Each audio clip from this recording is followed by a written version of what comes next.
Yes mga kapaksiyaw, alam nyo, napakagandang loob talaga ng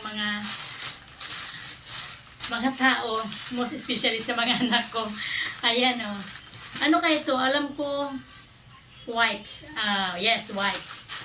Alam nyo mga kapaksiyaw, itong kapatid ko na ito, PWD, kailangan na talaga niya yung wipes. Ayan. Ayan, wipes.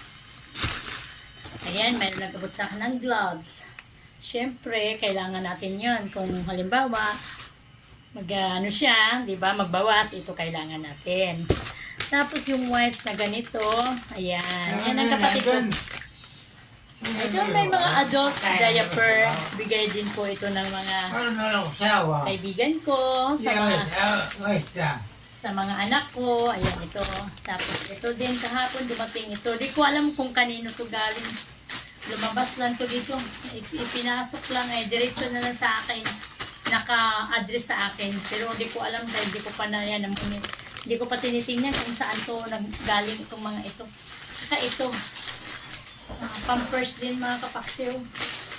Kaya nagpasalamat ako sa lahat nga nagbigay sa aking kapatid na PWD sa mga gamit na pang-araw-araw, lalo na sa pampers, gloves, wipes, at kung ano-ano pa. Thank you very much sa inyo. Kaya ito po yung malaking utang na loob ko sa inyo, ha? Kaya habang nabubuhay, hindi nakakalimot. Thank you very much.